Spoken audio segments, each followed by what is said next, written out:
Hey guys, Jeff here. Today we are at our Backyard Oasis deck build project for step number 1, which is this. We're building box frames and we're going to put in the entire structure of the deck today. We're going to go step by step how you can do this yourself, because this system is crazy DIY friendly and is really merciful for first-time builders. Let's jump right into this. The deck we're building here is about 400 square feet, okay? So just realistic expectation. In one day, you should be able to set up all of your box frame and all of your floor joist package, okay? Which is important, because when you're all finished, you're gonna wanna take all of your finished deck boards and store them on top of that, because, well, if you live in the north, you know what happens. It gets sun and rain the next day and so on and so forth. The weather's always changing. Having the grid, the whole floor package built, gives you a place to store your wood on a flat level surface so you can strap it all together and maintain your boards so they're not gonna get warped in time. Rule number 1 when you're putting in a deck is you gotta get rid of the organics. We're talking about grass and all that black earth. The reason that's so crucial is because in a 4-season climate like we're in, that stuff is gonna rot and gonna break down. And so whatever your deck level is gonna be varying according to how much organics are there and the degree of decomposition. If you remove them, then you have some stability. Now, we're using limestone screenings here. Just to create a flat surface in the bottom of the hole so we can set the block. This enables the block to go in somewhat level with really good contact with the ground. There's 2 ways that you can set your blocks. You can set it on the ground after you remove the grass, or you can dig it into the hole so you can get the deck closer to the ground. Remember, when you're doing a floating deck, we've got code requirements. We can only go 24 inches off the ground at any point on the deck. So what we're doing on this side, which is the high side of the ground, we're putting the block right in the earth. Okay, that way, when we get to the other side, it's raised up and we're not going to exceed our height requirement. Here we go. Okay.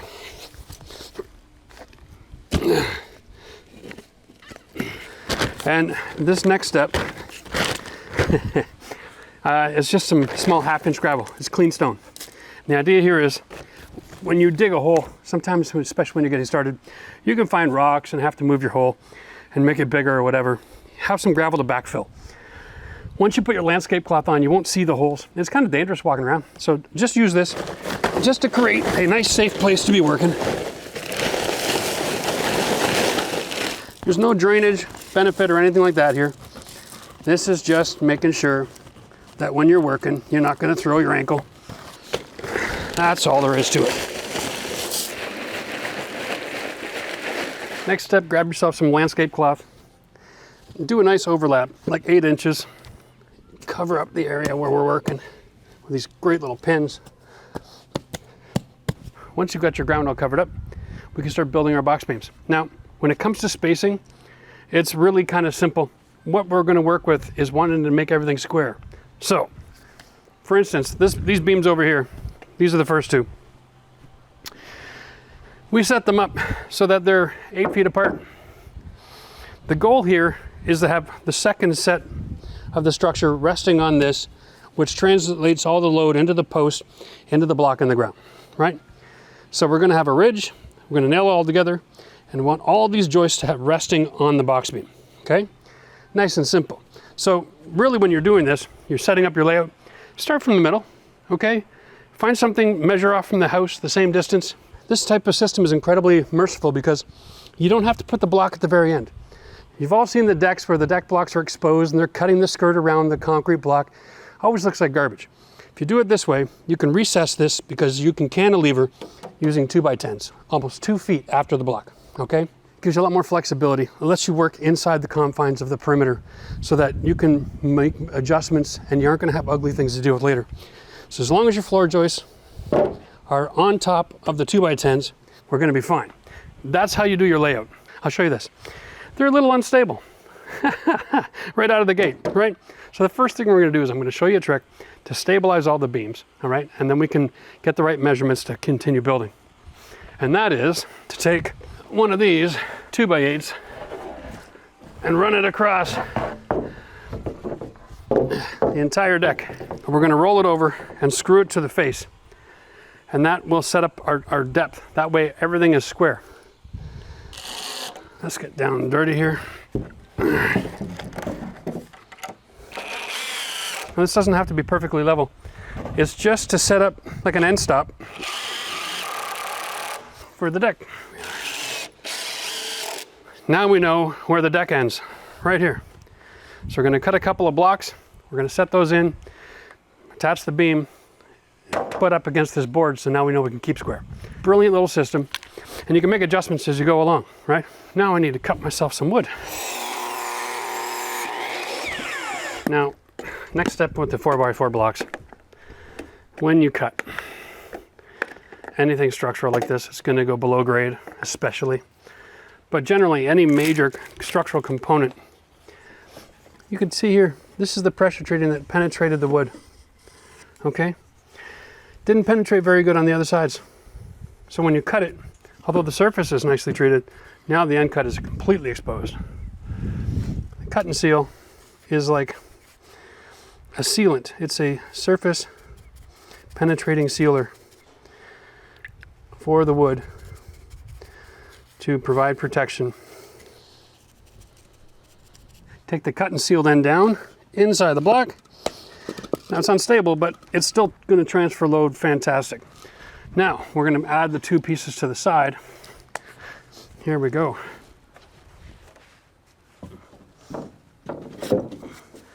Now, just to keep everybody straight with the lumber, this is a 2x10. 2x10 is used in construction in homes and can span distances up to 16 feet, okay? It's a 16-foot logging board, so when we put the posts inside a foot or so, you actually have more structure than you have in your house. So there's no question whether or not this can carry the load, all right? The only question is, can you put it up in position and get it level all by yourself? That's the trick. This is my 2x8 that's attached to my other two boxes.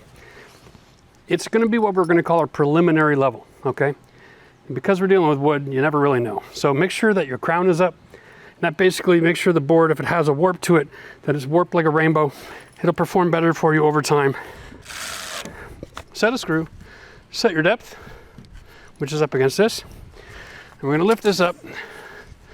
And what I'm calling this is temporary level, because we're just trying to get close. All right? Now, because my screw is so far from the board, I wanted this end up just a little bit higher. Okay, now that's my temporary level. Now I'm going to go to the other side. I'm going to use an actual level on a 2x8 to get my right height. Set my screw in advance. This is my straight board that I'm going to put my level on. You don't have to have a 12-foot level when you're working. With my one hand, I'm going to raise the 2x10 until the level is in the right spot. Okay, that is where the money is.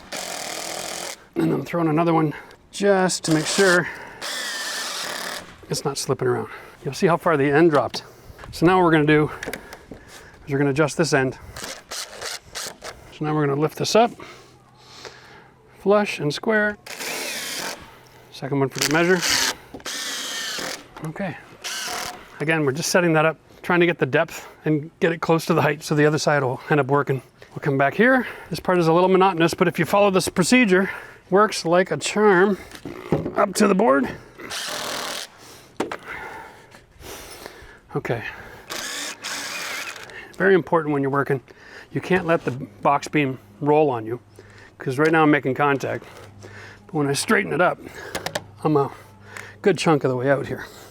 So to keep that from moving, I'm going to throw a screw into this post. It won't want to roll around so much. There we go. Okay. And now we can come down here and adjust this one.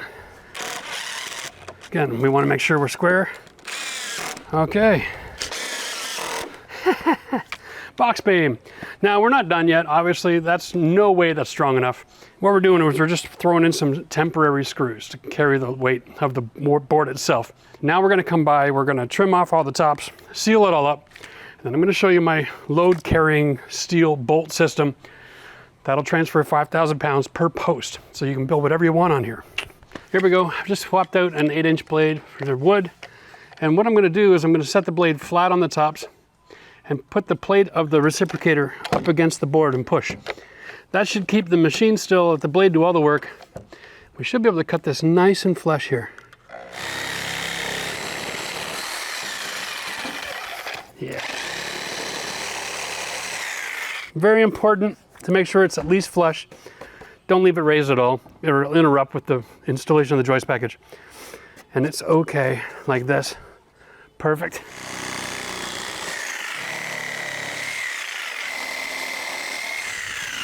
Whenever you're cutting structural wood, make sure you seal up the end of every cut before you install your posts. Okay? Pressure treated doesn't go all the way through the board. It just soaks into the wood on the outside. All right? And then same thing, once you've cut down your posts, you've got to seal anything structural. Okay? Be liberal with this. Let it soak right up. It's okay if that stays wet for a few minutes. All right? Because this is going to protect the structure long term. And that'll protect your investment. We're going to just rain this on, okay, to seal it up. All right. Well, that's awesome. So now we have 3 boxes, which is two stages for the deck.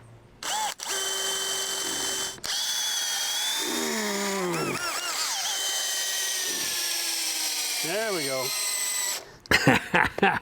It's a little bit of work with this bit. The key is to constantly clean it out so that it doesn't overheat. All right, now we put the bolt in. It won't just push through, okay? The hole is drilled perfect to the size of these threads. So we actually have to hammer it in. Now this isn't installed until it's flush with the wood. All right, now it's installed. When it takes that much energy to put a bolt through the wood, you know it's going to carry the load. You'll notice I'm also about 4 or 5 inches down from the top. And the truth of it is, nothing splits when you start far enough away from the top and you seal the wood. Okay. This is the best load transfer system on the market. And we're going to drive this nut until the washer is flush with the wood. Okay. Now it's embedded. That's not going anywhere. 5,000 pounds per post. This deck can carry 40,000 pounds. Nobody has that many friends. So our design has the deck coming through roughly the middle of the staircase. So we're going to remove the steps. Luckily for us, builders make them really simple. They make a platform and they make stairs and they just tie it together with a few screws.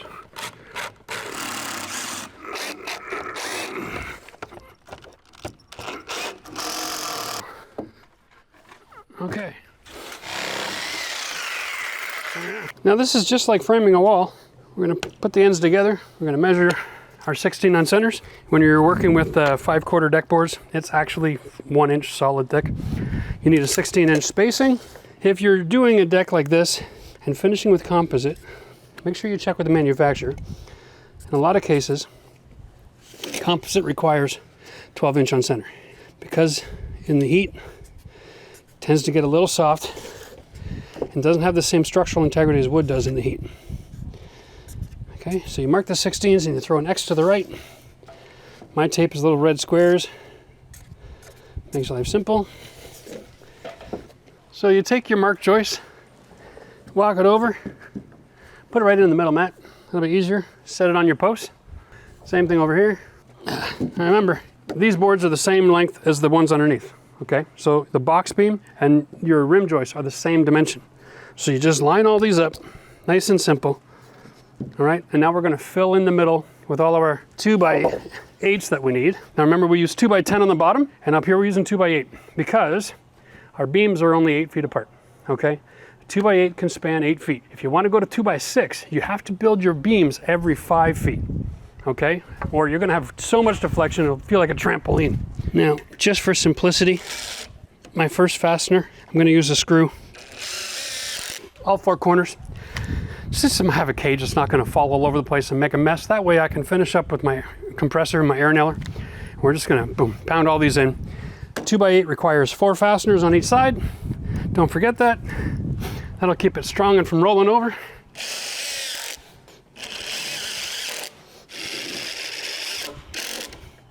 What I want to do is I want to maneuver everything so that my 2x8, my rims are flush with the ends.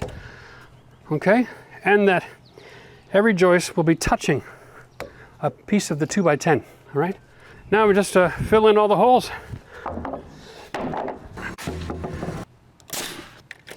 One of the reasons I show people how to make the box beam is you can see the mercy that's involved. This entire structure can be slid all the way over here.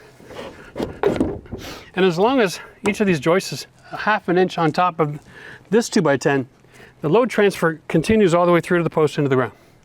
So now you can actually measure off the building, put on your triangle, and square off your whole deck on top of the box beams. And then once you've got that where you want it, we can go to the next step. I'm sure a lot of you have seen this. If you haven't, we're basically taking measurements 3, 4, and 5. I got hurricane ties. And I love these because if you can kind of get in here into the floor joist action.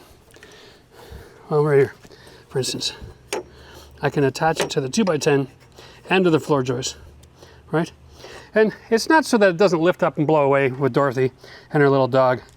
It's so that we can establish our square and maintain it while we do the rest of the build.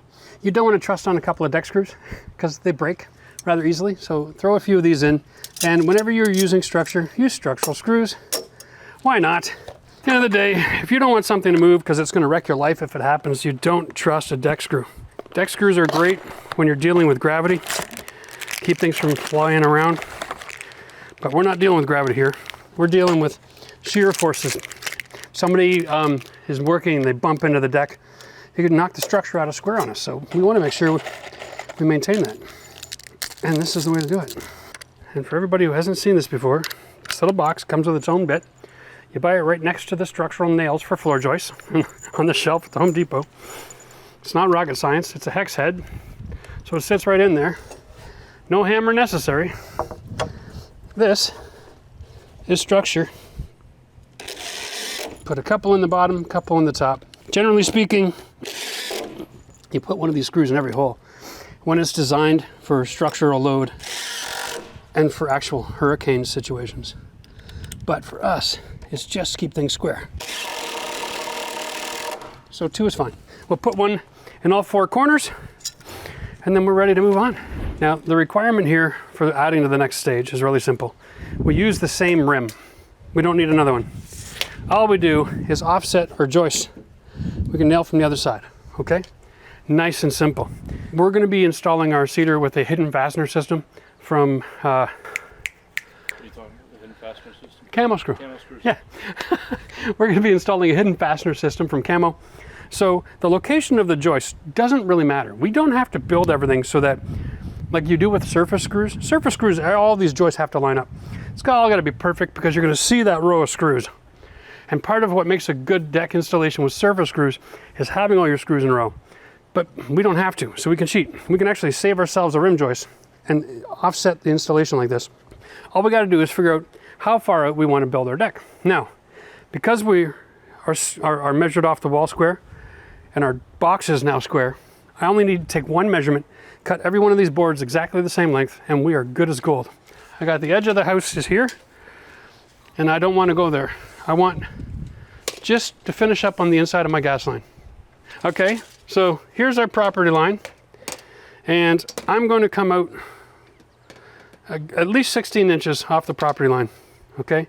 So that my rim is right here. Nice and convenient. My deck is only going to come out to about this far anyway, but it's nice and convenient and it's lined up. So 16 from here, we're just going to put our tape measure on the wall, rough to mate to my foot, measure back to the foot, 7 feet. Well, that's a nice round number. We'll go 7 feet. All right, 4x4 posts, the same height as the table of the saw.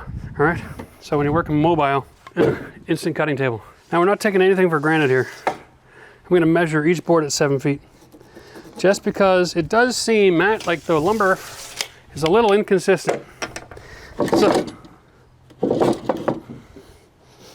gonna bring this down. There we go.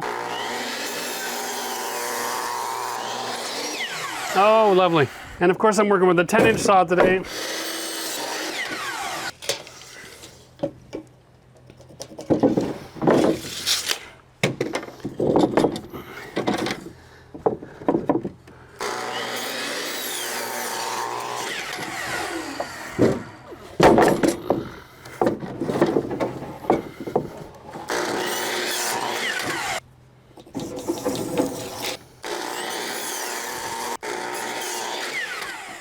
And we got our boards cut. Here's the rim for the other side. We're gonna mark this now based off this rim, okay? And I'm just gonna put every board opposite this board. So I have a nice nailing surface. Bugger.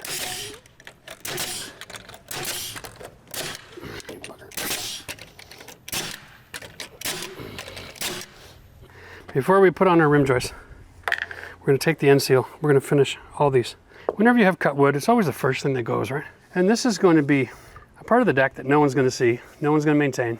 But right here is where we're gonna be attaching our privacy screen. And so we don't want that screen to become the weakest link as far as the structure is concerned over time. So take the extra minute. You had to buy a whole can, you might as well use it. Like, it only takes a couple of seconds to get this done. What the hell I'm doing here? There's a little bit more framing we want to do here, because this deck, my 16-foot boards, and that's a 16-foot deck, I've got zero mercy for the install. If the boards are the wrong size or they have splits, and a lot of cedar boards have little splits in the end, and it's nice to cut those away. What I like to do is, because we have stairs here, and this whole front is going to be visible from the living room, it's a huge window, right? And then way at this end, we're going to have a step, at least one, coming off the deck in towards the rear entrance. So we want to incorporate a nosing. So we use a technique called picture framing. So all the boards are running this way, but at the very end, we want one board coming this way that overhangs like a bullnose. And so we're going to frame that up in just a second and show you how to do that. We also have to square off that end because it needs to come forward a little bit, and then we'll anchor that with our hurricane straps. And then we're just going to be loading all of the cedar onto this deck and strapping it nice and tight for when we get a chance to do the install. And then the day is done. But first, let's show you how to frame up a picture frame, because that'll be crucial. It gives you a lot of flexibility. If your deck is just a little bit larger than the wood that you have available, adding a picture frame gives you another 7 inches of dimension. And so it is a really effective technique. I'm just gonna have a quick break first, because thank God this backyard gets a lot of shade. But in another hour or two, it's gonna come around the corner here and there'll be no more hiding. Oy. All right, Matt, I gotta eyeball this. I need you to pull that corner forward.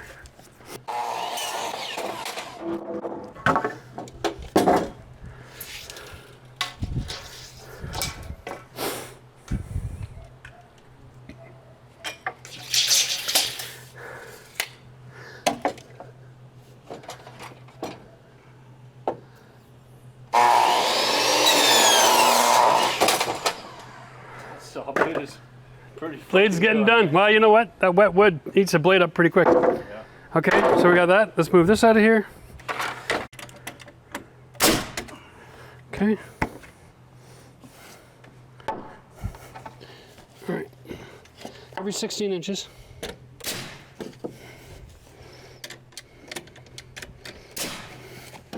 So this is how we're installing our deck boards. Across the joist, makes sense, right? But if you want to have a really nice deck, that's not a finished surface. So we're going to install them around there. And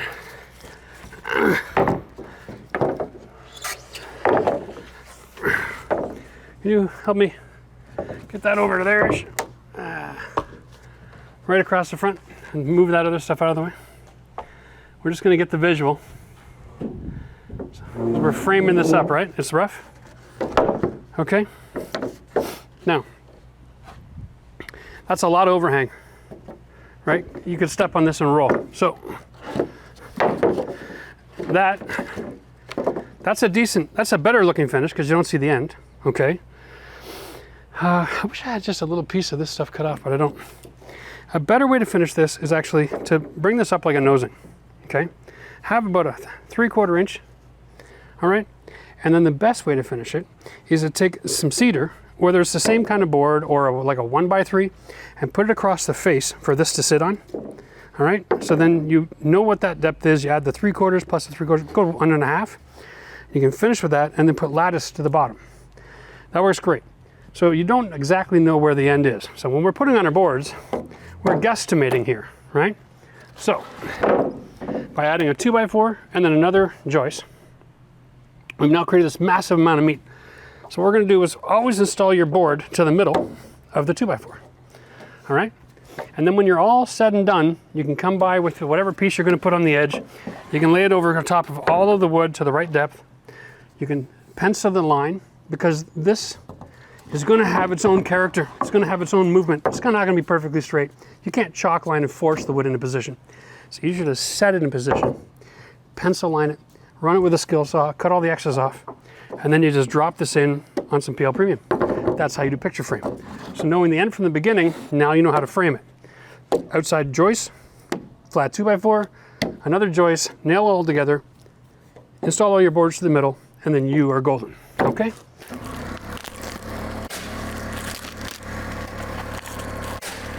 I'm going to talk about this because some of you are going to be in the comments going, what the hell are you doing that for, Jeff? And some of you are like, oh, that's the right way to do it, Dick. This is just joist tape, okay? It's just the weatherproofing membrane. It's a one-sided goo. I mean, at the end of the day, because I'm making all this flat stock here, because I'm going to do the picture frame, it's going to take forever to dry.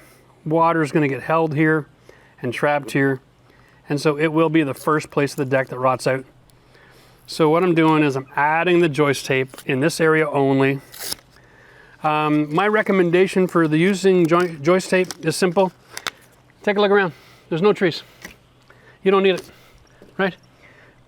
Water will fall and it'll dry, and the air is going to have access to the joist between the gaps of all the boards. Not an issue. If you're in an area where you have a lot of trees, it becomes a little bit different.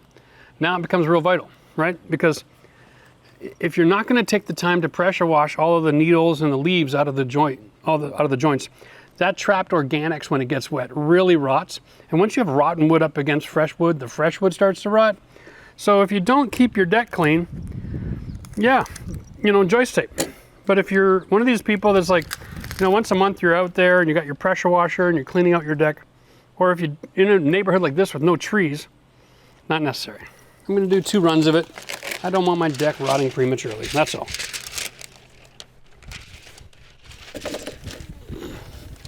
And the only reason I really care is because this is a brand new house in a brand new neighborhood with a brand new deck. So, you know, it's not going anywhere for the next, I don't know, 50 years. It'd be nice if it lasted that long. That's like bulletproof weatherproofing here. I'm going to finish off that.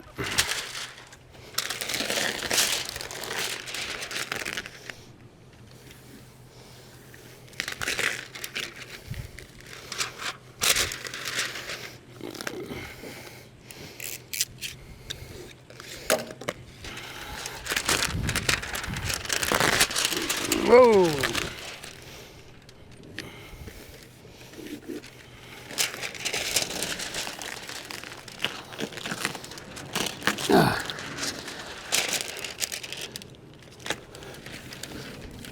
By the way, never used this brand of product before.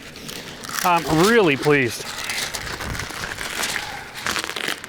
Like, it has great adhesion to the other membrane, but gives you a little bit of workability if you mess up your joint. That's awesome. We just got to put all the wood up here now. Okay. Strap it together. 2 more here that are good.